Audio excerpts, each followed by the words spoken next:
Hi guys, good morning. നല്ല സ്നോയുള്ള ദിവസമാണേ. കാരണം കേട്ടോ, അതേ എൻ്റെ കയ്യിലൊക്കെ നിറച്ച് സ്നോ വീണാണ്. ഇത് നല്ല ഷേപ്പിൽ സ്നോ ഇരിക്കുന്നതാണ്ടോ. നമ്മൾ പിക്ചേഴ്സിലൊക്കെ കണ്ടിട്ടില്ലേ സ്നോയുടെ ഷേപ്പ്? ഏകദേശം അതേ ഷേപ്പിലാണ് ഇവിടുത്തെ സ്നോ വീഴുന്നത്. ഇത് കണ്ടോ, ഒരു സ്റ്റാർ പോലെയൊക്കെ നല്ല സ്നോയുള്ള ദിവസമാണ്. ഹായ്,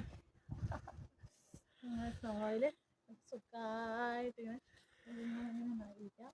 നല്ല സമയട്ടോ, തൊട്ട് കഴിഞ്ഞാൽ പടി വാളും. കൈയൊക്കെ ഐസ് മൂടി വേദനിച്ചിട്ട് രക്ഷയില്ലാതെയാവും. തൊട്ടുള്ള കളിയൊന്നും വേണ്ട, തൊടാതെ നമുക്ക് സ്നോ കാണാം. കണ്ടോ, എൻ്റെ നല്ല സ്റ്റാർ പോലെ ഇരിക്കുന്ന കണ്ടോ, നല്ല ഭംഗിയില്ലേ നോക്കി. കണ്ടോ? അപ്പോൾ നമ്മൾ ഈ പിക്ചറിലൊക്കെ വരയ്ക്കുന്ന സ്നോയുടെ ഷേപ്പ് തന്നെയാണ് ശരിക്കും സ്നോയ്ക്ക്. ഇത് രസമാണ് നോക്കി. ഇതാണ്. പക്ഷേ ഞാൻ തൊടുന്നില്ല. തൊട്ട് കഴിഞ്ഞാൽ കൈക്ക് പണി കിട്ടും. ഗ്ലൗ ഒന്നും ഇടാതെ നമുക്ക് സ്നോയിൽ തൊടാൻ പറ്റത്തില്ല. തൊട്ട് കഴിഞ്ഞാൽ ഞാനിടയ്ക്ക് ഈ കറി